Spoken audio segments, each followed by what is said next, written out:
In a world of poisoned fertility soups and blood-stained silk, I was a pawn destined to die. But Liam, a scarred spy turned silent protector, shattered the script to save me. One arrow ended our tragic escape, sending me back to the modern world with nothing but a tear and a jade bracelet. Now, as the scent of gardenias lingers in the 21st century, the gods have answered a desperate prayer. The debt of 2 lifetimes is about to be paid. Crack! A heavy whip lashed across my body. The pain was so intense I nearly blacked out. Before I could even process what was happening, the man torturing me stalked over and yanked my hair, pulling so hard it felt as if my scalp would tear away. His face was a mask of cruelty. "Olivia Moo," he threatened, "write a letter to your father, exactly as I say. Tell him to return to the capital. Otherwise, you'll find out just how ruthless I can be." Olivia Moo? Isn't that the name of the ill-fated consort, the disposable side character from that historical romance novel I just finished, The Emperor's Defiant Love? Could it be? Have I transmigrated? My mind was reeling. Seeing me dazed and unresponsive, the man's face contorted with fury. He wrapped the blood-stained whip around my neck and tightened it with both hands. Instantly, the air was cut off from my lungs. A powerful sense of suffocation washed over me. For the first time, I felt death's cold embrace, and I was terrified. According to the novel, the Emperor, Alaric Gu, had murdered his own father to usurp the throne. To win over the powerful General Mu, he took the general's only daughter, Olivia Mu, into his harem, making her a high-ranking consort and showering her with affection. In return, the general became completely devoted to Alaric. But Alaric had always been wary of the general and his control over hundreds of thousands of troops. He had long plotted to eliminate him. Tonight, Olivia Mu had planned to surprise Alaric with a soup she had prepared herself. Instead, she accidentally overheard the Emperor ordering his shadow guards to kill her father. In her shock, she made a sound and was discovered, then dragged to this secret chamber. Now a trap was laid across the capital, waiting for General Mu to walk into it, and Alaric was forcing Olivia to write the letter that would serve as the bait. In the novel, Olivia refused to the very end. For her defiance, her tendons were severed, and she died a miserable, agonizing death. Suddenly, the pressure on my neck loosened. I collapsed to the floor, gasping for air. The man looked down on me with utter contempt, as if I were nothing more than an ant. "Write the letter to your father as I told you. Do it, or those hands of yours will never hold a brush again. Understand?" It was a clear warning. Disobey, and he would cripple me. I nodded frantically. "I understand. I'll do as you say." The Olivia in the novel had resisted to the bitter end, but Alaric still managed to send the general and his entire clan to their deaths. General Mu himself was executed by slow slicing. Defying Alaric now would do me no good. I obediently wrote the letter as he dictated. When he wasn't looking, I added a few small, deliberate ink dots to the paper. The Mu family's secret warning signal. As expected, Alaric didn't notice a thing. Satisfied, he put the letter away and offered a hollow promise. "Olivia, I swear I won't let your father's crimes affect you. After he's been dealt with, you will still be my beloved consort." I didn't believe a word of it. If General Mu died, Alaric would never let me live. He would eliminate all loose ends. But I had to play my part. I took the opportunity to crawl to his feet, clutching his robes and begging in a low, trembling voice. "Emperor, I beg you. My father has served you tirelessly, even if his merits are few. Please, grant him the mercy of an intact body in the end." He looked surprised. "You're not pleading for your father's life?" I replied. "Since ancient times, if a ruler wishes a subject to die, the subject must obey. It must be my father who has failed you for you to desire his death. From the day I married you, my life became yours. All I ask is that you grant my father an honorable death." Alaric was instantly pleased, as expected of my consort. "You're far more sensible than the ministers in my court. I promise you this. For now, rest and recover in the secret chamber." The heavy door creaked shut, plunging the room into darkness. As I collected my thoughts, one thing became crystal clear. I had to find a way to kill that bastard emperor. For the next half-month, I remained locked in that secret chamber. A mute young eunuch brought me 3 meals a day. Aside from him, I saw no one. Just as I was about to go mad from the isolation, Alaric appeared. Bang! He kicked the door open, radiating pure fury, and lunged for my throat. "You bitch," he snarled. "What trick did you pull? Did you send some kind of message? Is that why General Mu only sent a deputy back to the capital?" I shook my head desperately. He flung me aside and I crashed hard against the stone floor. Pain shot through me. In my heart, I cursed him and his entire bloodline, but on my face, I wore a mask of terror and humility. I knelt on the floor, trembling as I defended myself. "Emperor, I've been locked in this chamber the entire time. How could I have possibly sent a message?" Then, as if a thought had just struck me, I added with a gasp, "Could it be? I haven't been back to Grace Palace. Perhaps someone noticed my absence and alerted my father." Alaric considered this for a moment, and his expression told me he found my reasoning plausible. By playing the part of a weak, pitiful, and innocent victim, I had successfully shifted the blame onto spies within the harem. Alaric agreed to let me return to Grace Palace, but not without precautions. He replaced all the maids and eunuchs there with his own people. He also ordered Liam Wang, the commander of the Imperial Guard, to station his men at my residence and watch it day and night. Grace Palace, the consort's residence, was opulent and lavishly decorated. The first thing I did upon my return was dive into the soft, massive bed and treat myself to a long, blissful sleep. Those days spent on a cold stone slab were a nightmare I was desperate to forget. I awoke from a deep slumber, and my eyes flew open in shock. "What are you doing here?" A young man in full armor was standing beside my bed. He clasped his fist in a formal salute. "I am Liam Wang. By the Emperor's order, I am not to leave the Imperial Noble Consort's side. I am here to ensure your protection." Some protection, I thought. This is surveillance. "Imperial Noble Consort?" I asked. "When did I get promoted?" "While you were asleep, the Emperor issued a decree. Because you are with child, you have been promoted to Imperial Noble Consort, a rank second only to the Empress." With that, Liam brought out a writing set and placed it respectfully before me. "The Emperor said you should write to General Mu to share this wonderful news. A pregnant daughter who misses her father. Surely the general will return to see you." I touched my flat stomach. Pregnant? Who does he think he's fooling? I understood. The bastard emperor was just trying another trick to lure my father back to the capital. This time, I obediently wrote the letter. And of course, I left the secret warning signal in an inconspicuous spot. I handed the letter to Liam to be sent off. To my shock, he glanced at it and then tore it to shreds. I stared at him, stunned. "What are you doing?" Did he see through my little trick? I watched as Liam picked up the brush and wrote with swift, sure strokes. Leaning in for a closer look, I saw that his handwriting was a perfect, flawless imitation of my own. He put down the brush and bowed to me apologetically. "The Emperor said this matter is of the utmost importance. I was ordered to take this extra precaution. Please forgive me." He then placed the forged letter in the small tube on a carrier pigeon's leg and released the bird. This was bad. What if General Mu really believed I was pregnant and thought the danger had passed? I was frantic, wanting nothing more than to pin Liam to the ground and beat him senseless. But with my limited strength, that was hardly a realistic option. For the next few days, Liam never left my side. He was even there when I bathed, standing watch just beyond a silkscreen. My plan to contact the spies General Mu had planted in the harem had to be put on hold. One day, while soaking in a warm tub, I pondered my next move. With Liam around, I couldn't do a thing. I could either win him over or eliminate him. I already had a plan. I was soaking in the bath. He was just beyond a thin silk screen. Through the rising steam, I could just make out Liam's back, turned dutifully towards me. The tips of his ears, however, had turned a telltale crimson.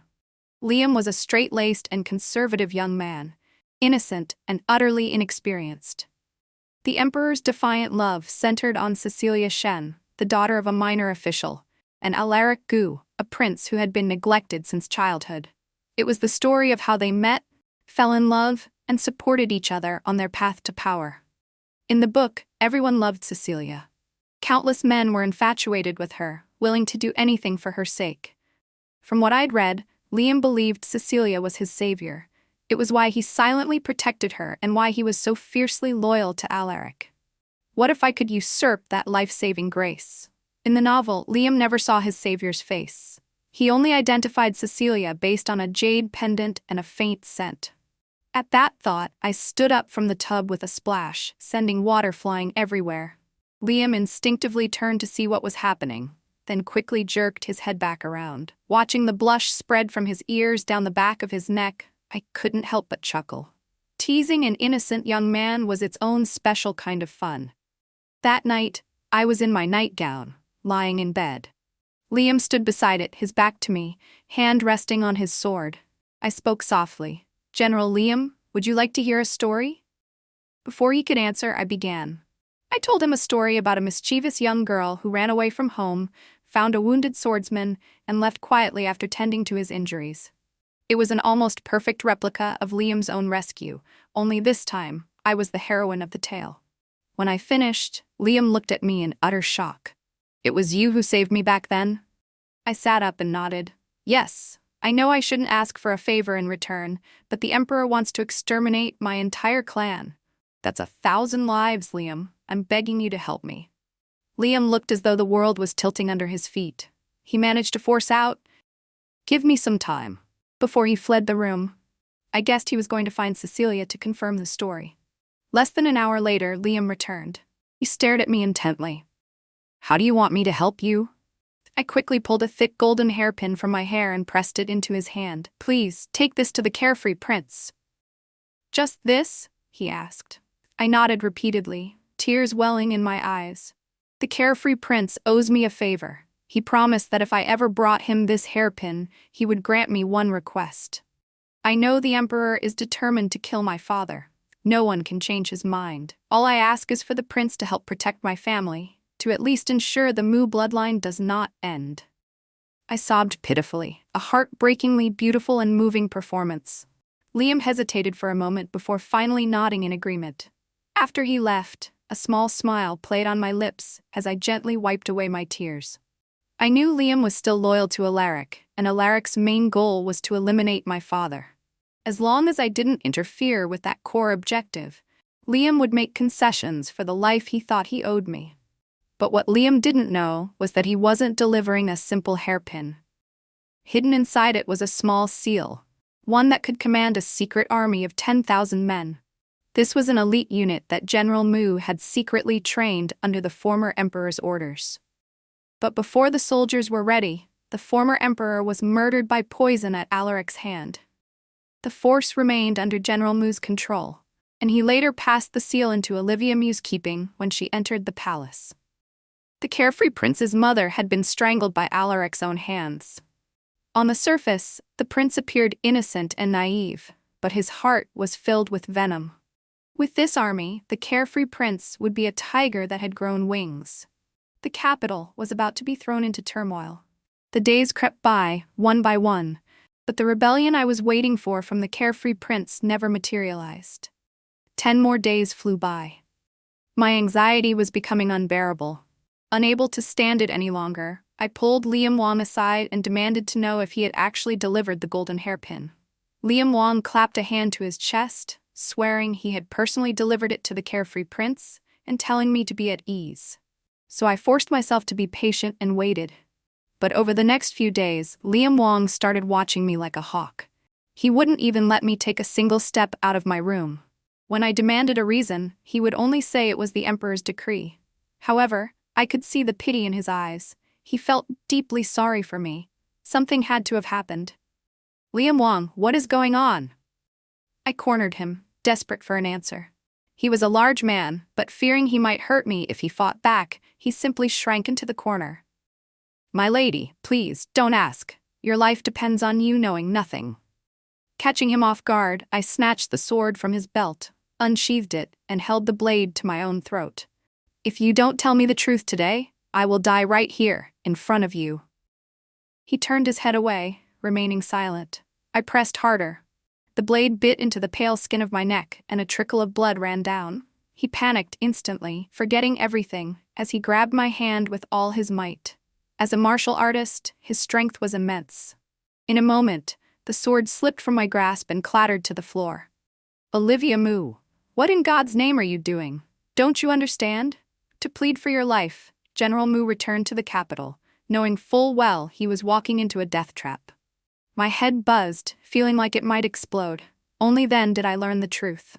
5 days ago, General Mu had sent a memorial to the emperor, stating his willingness to surrender his military authority and accept death. His only request was that the emperor treat his daughter, consort Olivia Mu, with kindness after he was gone. General Mu commanded hundreds of thousands of troops on the border. If he had chosen to rebel, his chances of successfully attacking the capital were high. But in the end, he chose loyalty.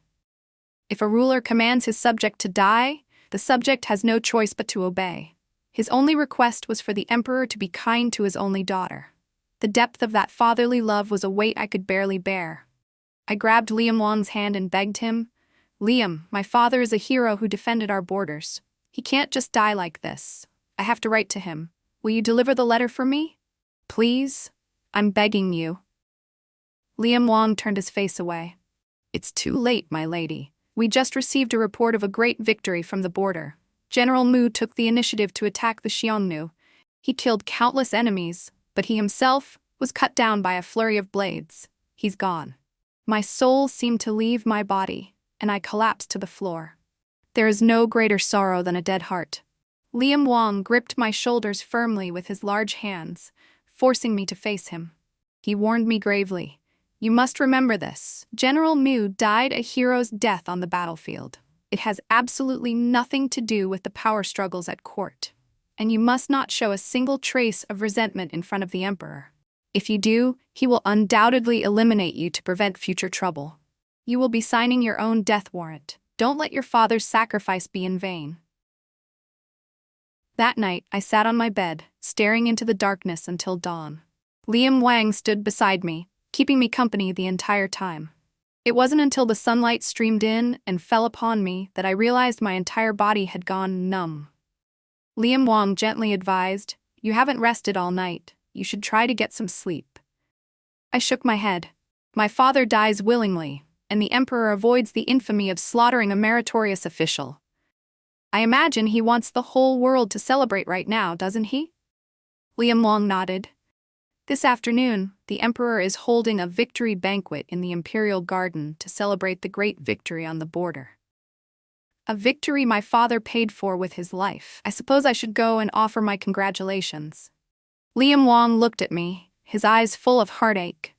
"You don't have to force a smile, as long as you pretend you don't know anything." I shook my head. I no longer have my father to protect me. From now on, I can only rely on myself. If I don't go, the emperor will think I harbor resentment. I have to go. I rose from the bed and began to apply my makeup. I chose the most vibrant cosmetics, painted my lips a fiery red, and practiced smiling in the mirror. Liam Wang stood behind me. "If you don't go, the emperor will only banish you to the cold palace, but your life will be safe. But if you go, you will be drawn into the whirlpool of harem politics. Is it worth it?" Finally, I forced my lips into a perfectly innocent, harmless smile. I turned to Liam Wang and said, "I can't let my father die in vain." At the victory banquet in the imperial garden, I saw Alaric Gu again. He was in high spirits, looking arrogant and immensely pleased with himself. I wanted nothing more than to drive a dagger through his heart. But I couldn't. I had to be careful, showing no hint of my true feelings. I was only able to be there thanks to Liam Wang's help. He had passed a message from me to the emperor, which reminded him that I still existed within his harem. Today's banquet was a private affair, attended only by the imperial family. When I appeared in my magnificent palace attire, surprise was written on every face. I gracefully knelt before Alaric Gu. "Your Majesty, long may you live." He extended a finger, hooking my chin and lifting my face. His tone dripped with condescension. "My dear consort, what brings you here? Weren't you unwell and recuperating in Grace Palace?" I pressed my forehead to the ground. "I came especially to congratulate your Majesty on the great victory at the border." Alaric Gu had my seat placed in a remote corner. His gesture made it clear to everyone I had fallen from favor. The banquet continued with endless music and dancing. Among all those present, not a single person mentioned General Mu, the man who had died for his country. How ironic. I quietly retreated to my corner, observing everyone present with a cold eye. Suddenly, I felt another gaze locked on me. Following the line of sight, I found it was the carefree prince, Julian Gu. Julian Gu raised his cup in a toast to me. His smile was bright and sunny, with a dimple on each cheek that made him look utterly adorable. With such a charming and innocent appearance, it was no wonder Alaric Gu had let his guard down and made him a prince. As if by accident, I reached up and adjusted the hairpins in my hair. The smile on Julian Gu's lips faltered for a fraction of a second. Throughout the entire banquet, that was our only secret exchange. Afterwards, I devoted myself completely to appearing gentle and obedient, trying to please Alaric Gu. Perhaps my submissiveness satisfied him, or perhaps he had other considerations. In any case, Alaric Gu did not make things difficult for me. After the banquet, he simply issued a decree demoting me to the rank of consort and moving me to the desolate Jade courtyard. Jade courtyard was right next to the cold palace, but at least it wasn't the cold palace itself. The accommodations were crude, and the servants assigned to me were neglectful. The maid who was supposed to keep watch at night had long since slipped back to her room to sleep. This suited me perfectly. I had a feeling my guest would arrive tonight. I brewed a pot of fragrant tea and sat waiting in the courtyard. To my surprise, it was Liam Wang who came. General Mu was dead and the emperor had lifted my surveillance. Liam Wang was back at his post as the emperor's personal guard. Why would he be here? My heart lurched. Had something happened? I hurried to greet him. When Liam Wang saw me, the corners of his mouth turned up in a slight curve, which for him was a smile. "Don't worry, nothing's wrong. I just came to see you," he said. I finally relaxed. "I'm doing well here," I told him. "You don't need to worry about me anymore." I had no intention of getting too involved with him. After all, I was an imposter, a fake savior.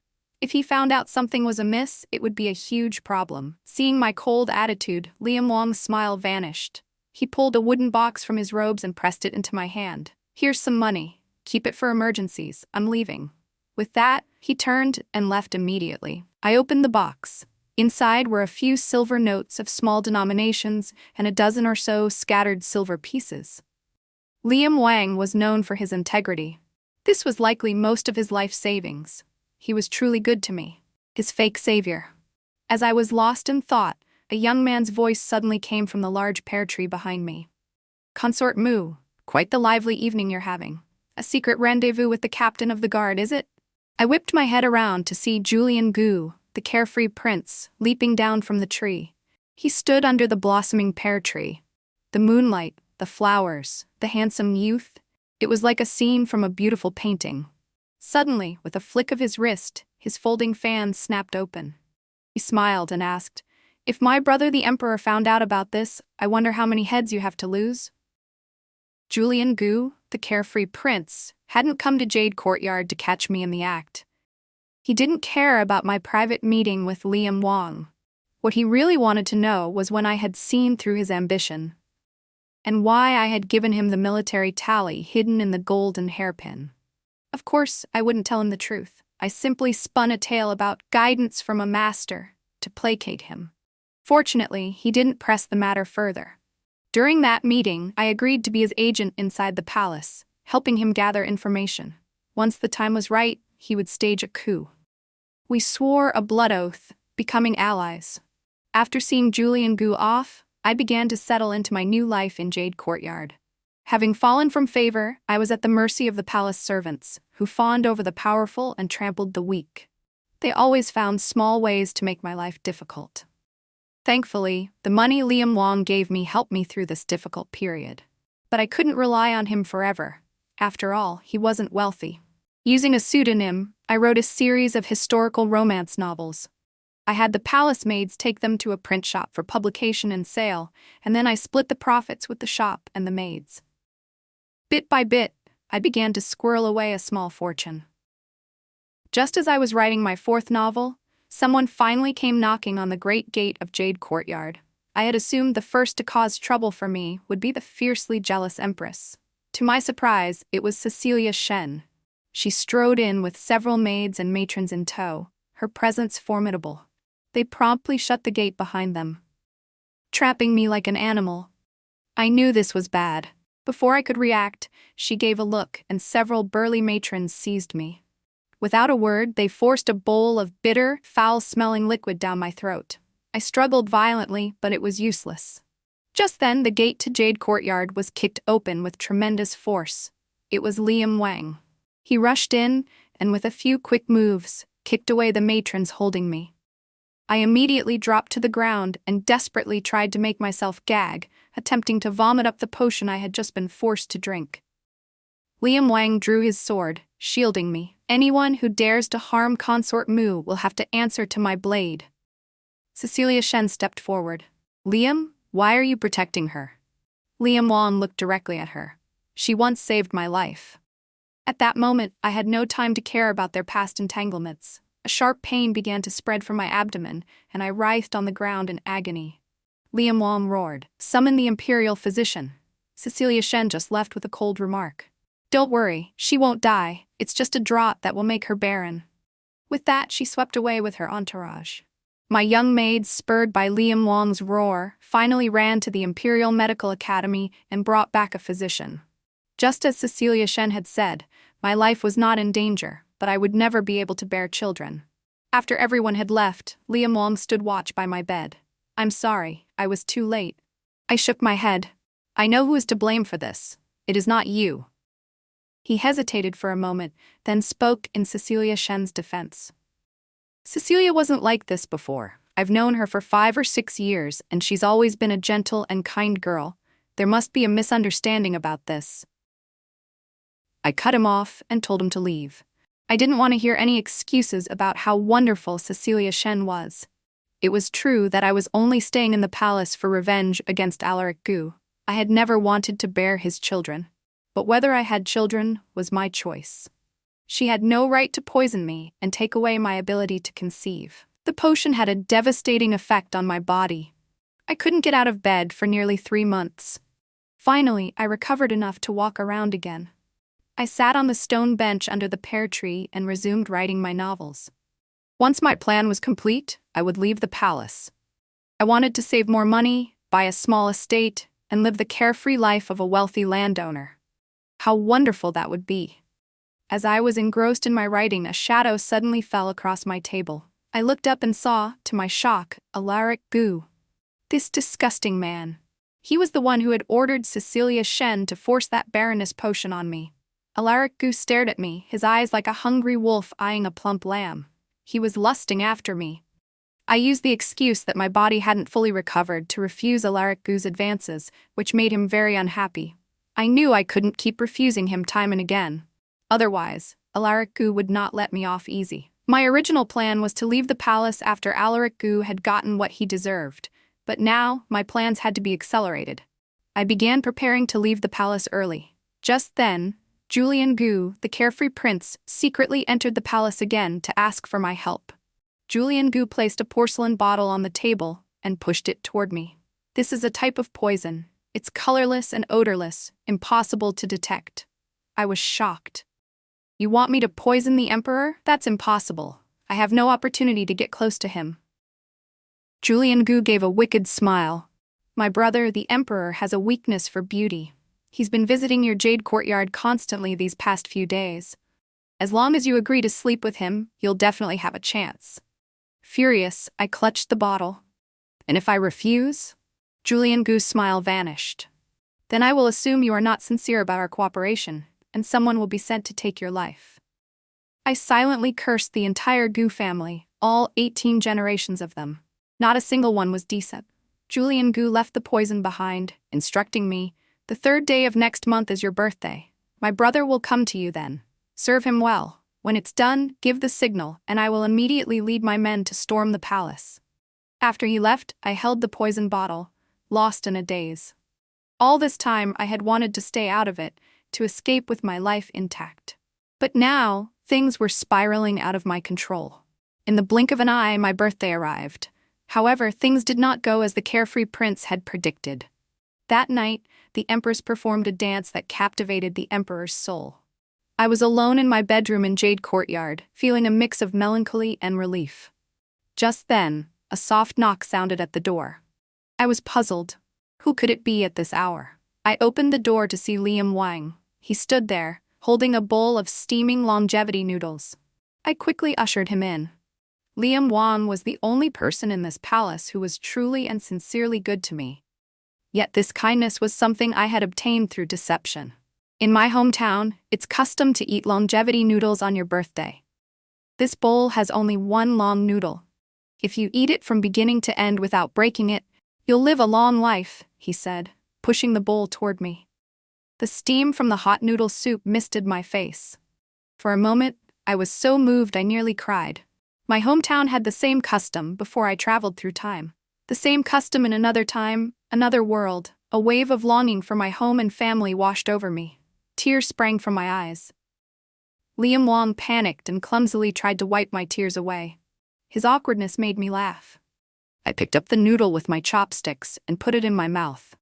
Just then, a voice from outside suddenly announced, "The Emperor has arrived." Startled, I bit down. The noodle broke. So much for a long life. Forgetting the noodles, I quickly hissed at Liam Wang to hide. With a single leap, Liam Wang jumped gracefully onto the roof beams. I couldn't help but marvel at his skill. Outside the door, Alaric Gu's angry roar echoed. "All of you! Out! Don't come near the bedchamber unless I summon you." I rushed to the window. The guards obeyed, retreating from Jade Courtyard to stand watch outside the gate. Alaric Gu stormed in, reeking of alcohol, his face contorted with rage. I asked cautiously, "Your Majesty, what happened?" Alaric Gu flew into a rage, sweeping the bowl of longevity noodles off the table. The Empress, pulling rank as the main wife, had the nerve to tell me not to indulge in lustful pleasures. What a hypocrite. She can perform a seductive dance, but no one else can. She can do as she pleases, while everyone else must be restrained. If her father, the Prime Minister, weren't still so useful, I would have deposed her long ago. Every word of his drunken rant landed like a blow. Alaric Gu saw me and, with a vicious look, he lunged, tearing at my clothes. "Tonight, you will serve me. Come on, let's have some fun." I didn't want to.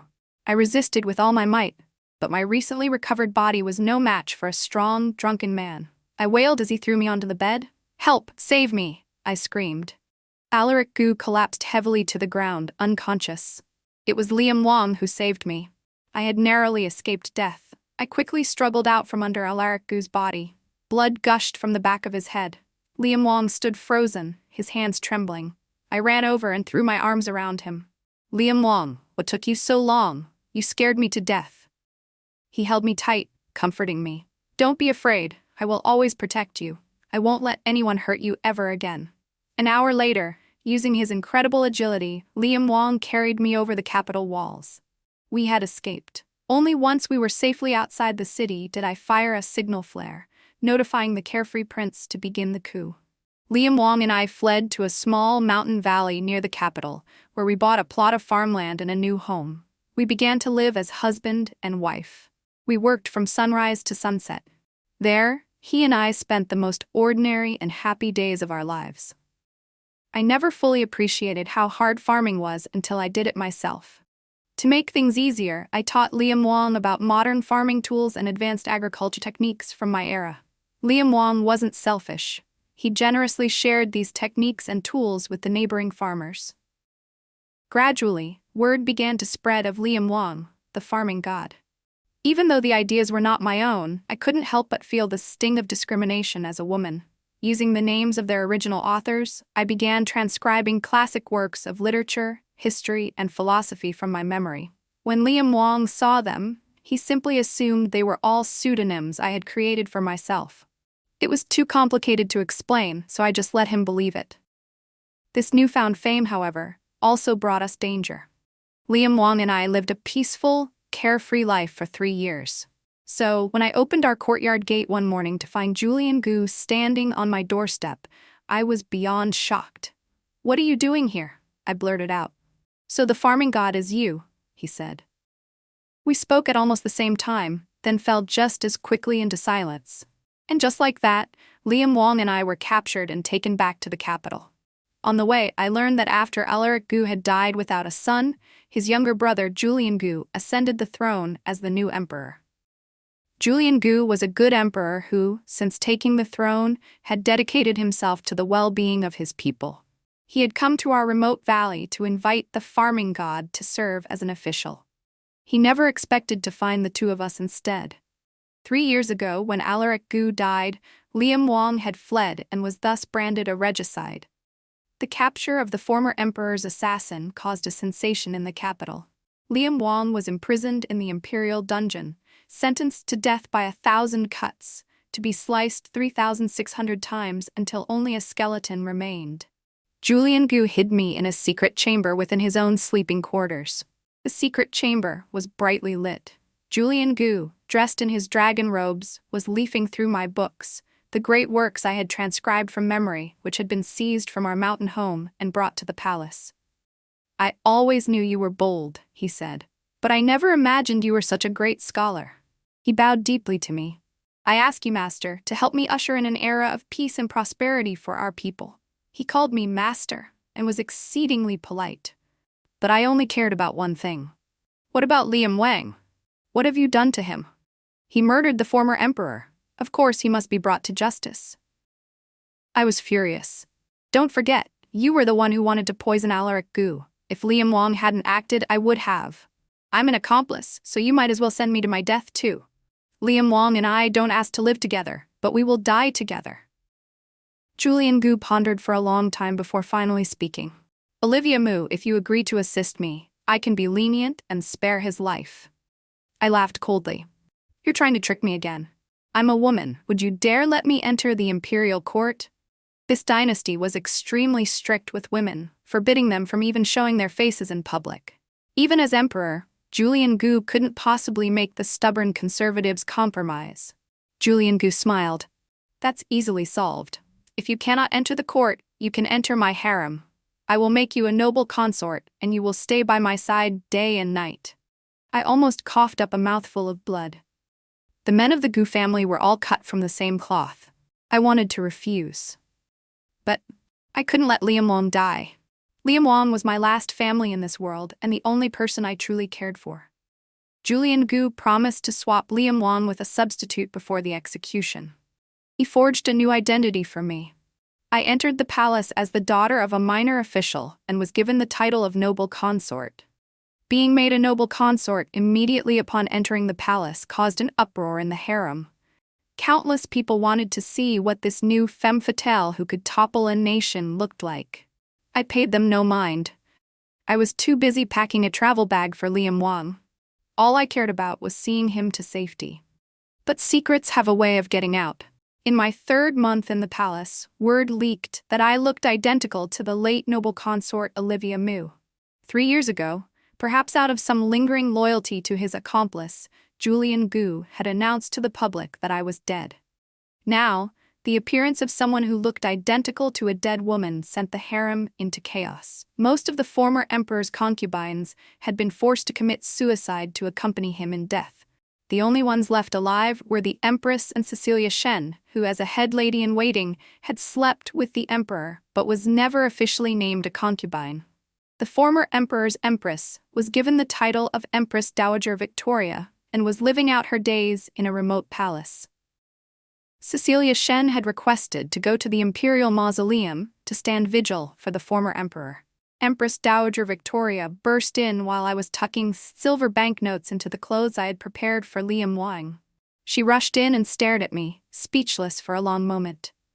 When the shock finally wore off, she exploded. "Olivia Mu, I'd recognize you even if you were turned to ash. You are Olivia Mu. Someone, get a white silk sash and send this woman to her emperor." I shouted back fiercely, "Who dares?" The Empress Dowager's rage did not subside. "By tradition, all childless consorts must follow the emperor in death. He favored you most when he was alive, so why aren't you dead yet?" I made a show of gagging. "Bleh." Then, in a delicate voice, I said, "I am carrying the emperor's child. I'd like to see any of you try to touch me now." The Empress Dowager was stunned. "Impossible. How could you be pregnant? Cecilia Shen made you drink an entire bowl of infertility soup?" I chuckled lightly.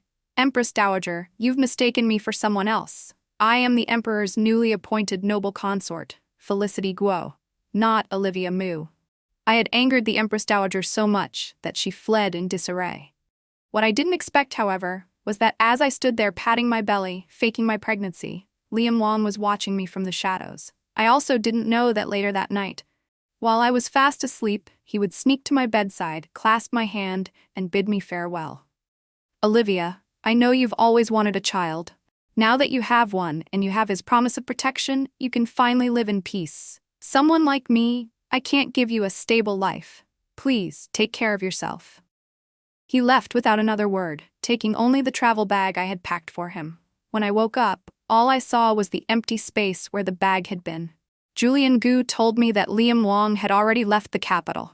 I cried for a long time that day, until I thought my eyes would go blind. The next time I saw Liam Wong was a year later.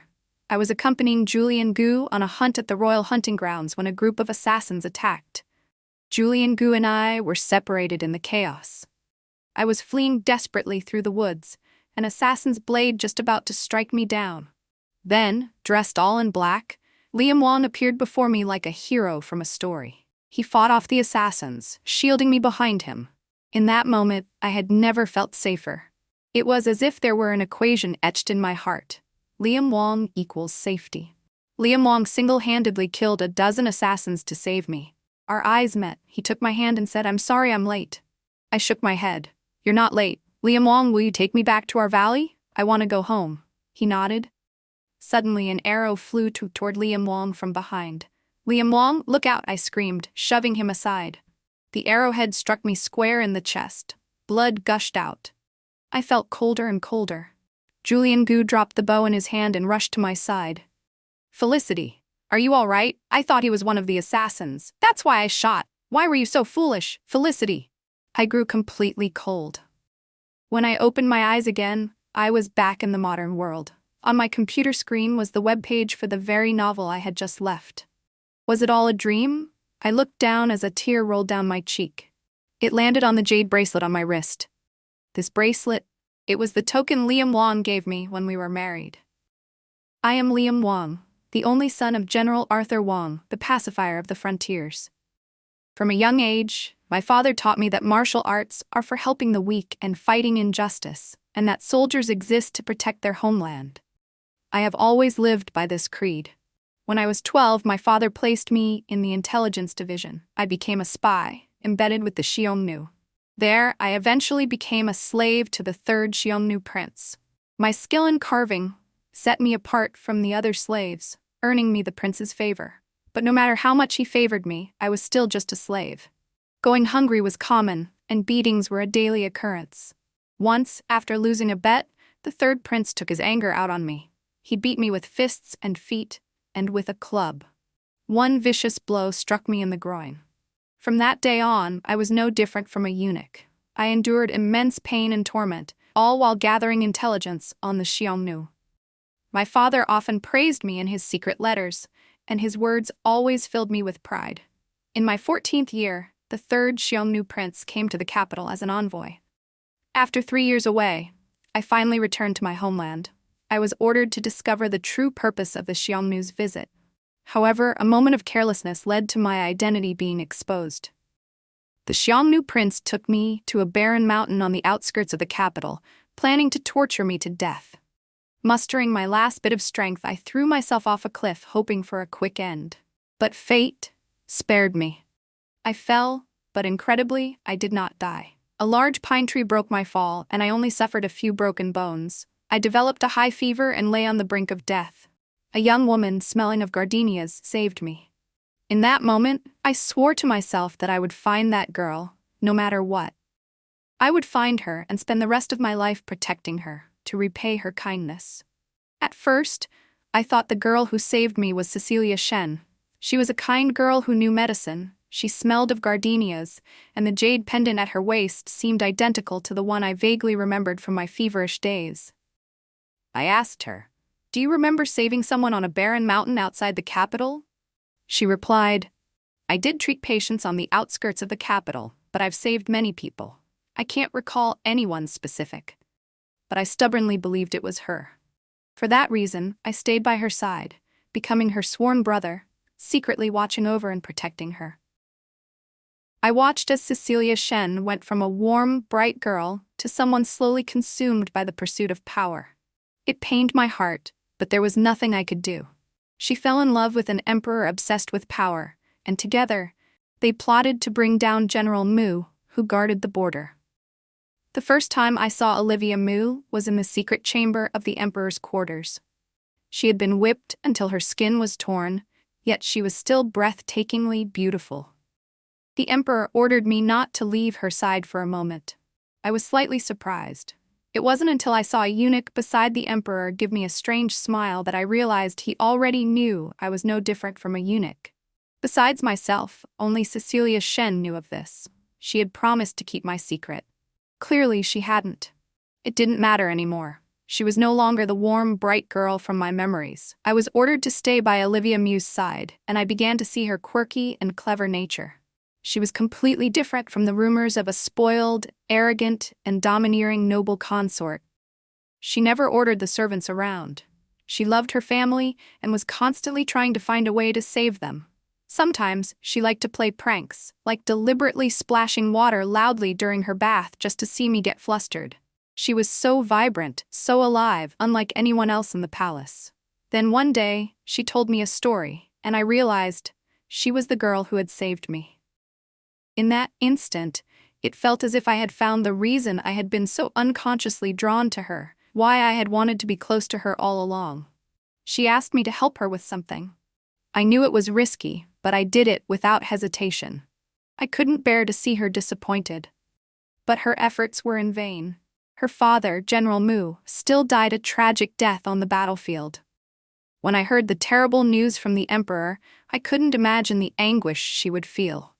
My first instinct was to shield her from the truth. I made the foolish choice to keep it from her, but she was so sharp that she quickly sensed something was wrong. When she learned the truth, she nearly broke down.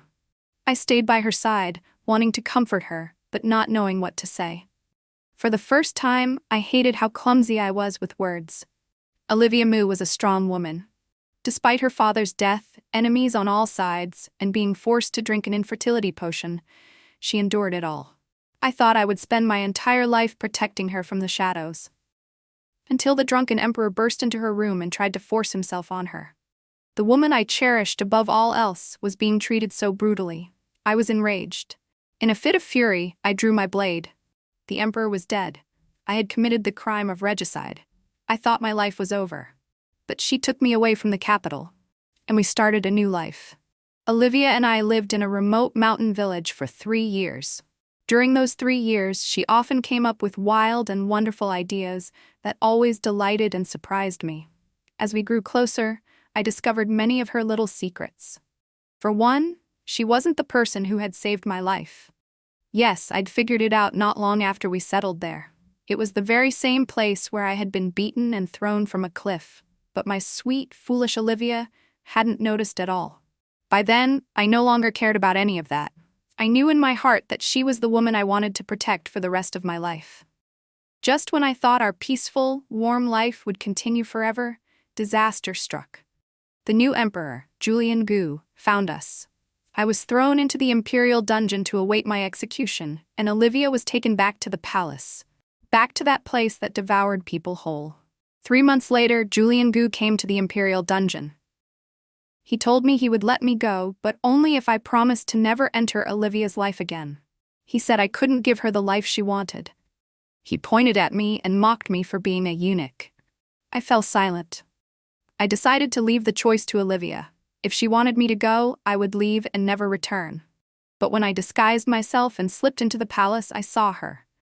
Olivia was patting her belly, boasting to a beautiful young woman, "I'm already carrying the emperor's child." In that moment, it was as if I'd been struck by lightning. All my beliefs shattered. I no longer had the courage to show myself to her. I knew Olivia had always loved children. During our 3 years in seclusion, the village kids were always gathered around her. She had once been poisoned with a potion that left her barren, unable to conceive. Now, what right did I have to appear and ruin her new family of 3? An overwhelming sense of inadequacy washed over me. In the end, I chose to leave without a word. I made Julian Gu swear that if he ever dared to treat Olivia poorly, I would return and kill him. I had already committed regicide once. Doing it again would be nothing to me. After leaving the palace, after leaving Olivia, I realized I had nowhere to go. My mother had died young, and my father had long since passed away from illness. My life, without Olivia, was a barren wasteland. I chose to return to the army and become a spy again. My mission was to gather intelligence on the Xiongnu for our armies defending the border. I disguised myself as a merchant and traveled among the various Xiongnu tribes. Since I could speak their language fluently, my business went fairly well. After half a year of trading, I met a woman in a Xiongnu sheep pen. She claimed to have saved me once on a desolate mountain outside the capital. After some questioning, I learned the truth. She was the daughter of a renowned medical family from the capital and a skilled physician in her own right. But because she was a woman, she was forbidden from practicing medicine officially. Determined to use her healing arts, she had run away from home and found me, gravely wounded. However, fate had been cruel to her. On her journey, she encountered the third Xiongnu prince and was abducted, taken back to their lands as a slave. She begged me to take her back to the capital. I bought her freedom with 10 bricks of tea and a packet of brown sugar. Her miserable life among the Xiongnu had left her gravely ill. Her only wish was to die in the capital. So I traveled without rest to bring her back. She passed away in the capital, as she had wished. After I laid her to rest, I heard news that the emperor and the imperial noble consort were going to the royal hunting grounds on the capital's outskirts. I hadn't seen Olivia in a very, very long time. Hearing news of her, I couldn't restrain myself. I secretly slipped into the hunting grounds, just wanting to see her one last time, from a distance. But the hunting party was ambushed by assassins. I searched all over the mountains for Olivia, terrified she would be harmed. It took everything I had, but I finally fought off the assassins. But I never imagined that a single careless wound would cost Olivia her life. At that moment, if I hadn't been so exhausted, I could have saved her. If I had just reacted a little faster, if I had taken her away immediately after fighting off the assassins, I replayed it in my mind, imagining countless ways I could have saved the woman I loved. But the reality was her body growing cold in my arms. I felt my entire world collapse. That night, I had a strange dream. In the dream, there was a city of steel and concrete, exactly like the ones from the stories Olivia used to tell me when we lived in our mountain seclusion. I saw a woman who looked identical to Olivia. On her wrist, she wore the bracelet I had carved for her myself, the one I gave her when we married. I saw her in that world, safe and thriving, and I was content. I made a wish to the heavens. If it was possible, I would trade all my remaining years for just one chance, a chance to be with Olivia for a lifetime. And from the great beyond I seemed to hear a divine voice reply, "As you wish."